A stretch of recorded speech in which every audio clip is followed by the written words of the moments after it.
From the News Channel 5 Network and Out and About Nashville, this is Out and About Today.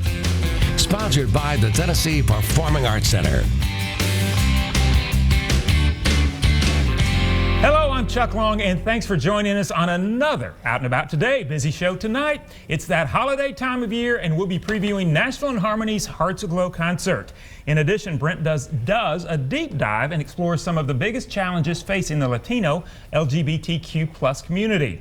But first, it's time for Hot Topics on Buzzabout with my co-hosts Brent and Pam, and our special guest commentator from the aforementioned Nashville and Harmony, Don Schlosser. Happy to be here. You get a huge hero's welcome to be here. Yes. So I just have to say, because tell us why this is really a special time for you with Nashville and Harmony. I've announced that after 16 years of working with Nashville and Harmony, I'm going to step down and allow somebody else to take up the reins. Don't do it, Don. And we all say, no. Yeah, but it's an exciting time, but just we want to kind of get your pulse right now. So how are you feeling as this last year looks ahead? The feelings are all over the map because, as you can imagine, it is a lot of work. But at the same time, it's been by far the most rewarding thing I've ever done. It's been the most satisfying thing I've ever done. I feel like I've had an impact in the community, and it's hard to walk away from all that. But you come to a point where you just say it's time to allow somebody else to take over those reins and take it to the next level. It's not like I'm leaving. It's like I'm handing it off to somebody who can then keep the organization strong. And when you think about from the time it started to what it is now. I know, that's what when it first started, you did Pride like in 2003 or right? 19 people. 19 people. Yeah. And what is it now, 2021? We're about 140. 140.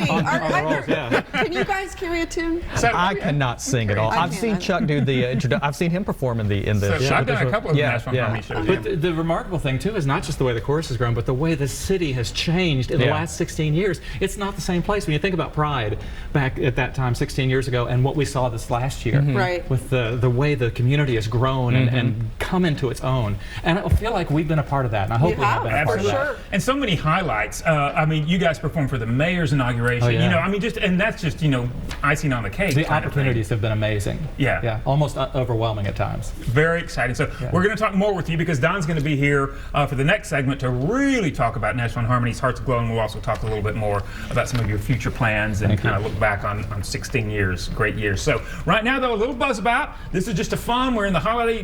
Happy Thanksgiving to you. Happy Thanksgiving. Exactly. Holiday and Thanksgiving and Christmas. So one of the things that this is fun. People often talk about gay icons, and it's kind of, and as they were talking about it, and we've got a lot of people talking about the new movie with Renee Zellweger, Judy, and then there's the documentary Sid and Judy about Sid Luft that she was married to.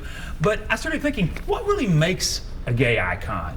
So we're going to talk about that, but first we're going to give you a little peek into the documentary right now, Sid and Judy. Take a look, and we'll talk about it on the backside. Somewhere along the line, she got mixed up. Maybe it was my fault. All of the years have been a dream. I was just in a daze. On the set, Judy's occasional tantrums were never without provocation. She knew what she wanted and pushed herself harder than anyone else. There is something besides the man that got away over the rainbow. There's a woman. Judy Garland has become part Bluebird, part Phoenix. She was a legend in her own time. So fasten your seatbelt because I, Judy Garland, I'm going to talk. Okay, so fascinating documentary, and the movie Judy is also incredible. So first, I just want to start off about 10 to 15 seconds. Tell me what you think makes a gay icon. Well, the first thing I think about is people like Leonard Bernstein and Stephen Sondheim, people who have had such a significant impact on our culture, but in a time where you couldn't be out. And we all stand to benefit from the work that they did and the contributions that they made. So I think back to that kind of icon in the theater especially. And Pam, I'll ask you, what do you think makes Judy Garland? What made her? That's the wrong question for me. Okay, well, then let me ask Brent that, and I'll come back to you. Brent, we're going to skip to you. Okay, Brent, what makes Judy Garland a gay icon? Well, let me tell you. No. I mean, do you have to be gay? No, but this is just the discussion is the gay icon. But this is, I did put a little thought into it because I wanted to have, so for me personally, I think it has a little bit to do with sort of overcoming adversity, sort of and for this particular example, a strong female role, like someone who maybe doesn't necessarily have power power overall, but they bring a power to who they are, if that makes sense. And there's a bit of hereditary too. I mean, we pass these icons down in a way. As you're sort of coming up in the gay world, you may not have heard of someone, and someone will tell you, and then you sort of fall in love with them, or you don't. So I think it's a mixture of sort of personal taste as far as who your icon is. But it's just interesting to see how someone is like Judy Garland, who hasn't been with us in a number of years, has continued to stay in that icon status. Right. Well, and like for me, I look back and I didn't realize that all of these artists that I grew up loving and kind of idolizing, when I'm grown, people are like, oh my God, that's such a gay icon. Of course, me being gay, it's like, of course they are. But I mean, everybody from Barbra Streisand into Donna Summer, segueing to Lady Gaga, Kylie Minogue. Well, some of it I think has to do with there were fewer stars. They were kind of icons in their own right outside of the gay community. It just we sort of latched onto them in a way I think that we could identify with their struggle somewhat. But you all are talking more about what moves you entertainment-wise that you followed. Fair point. Don is speaking more of someone who has had an impact. A pioneer. A pioneering impact. Which I guess that makes the point. So we got Shallow, and we have. But you're right. I mean, I could be shallow. There's an entertainment factor, but then there's also the sort of out icons, or maybe they weren't entirely out. Judy wasn't gay, although she did marry enough of them. You'd think she would have figured it out. But I mean, it's just sort of a difference. You know what I mean? Like. Okay, I got to move on to the next segment. We've only got about a minute left on this. I want to get it. Hallmark movies. When are we going to have more lead gay characters? But we're going to talk about that. Take a look at one of the upcoming Hallmark movies featuring a gay actor playing a straight lead, though. Okay, take a look. So I have some exciting news. I play the character of Edward David Ferris. Edward, as you can see by my suit and tie clip, is kind of a squared away guy. He likes his order, he likes his planning. Welcome to Ferris Wheel. He is the new CEO of Ferris Wheel Toys. And to make a really great impression, he has decided to throw a big party.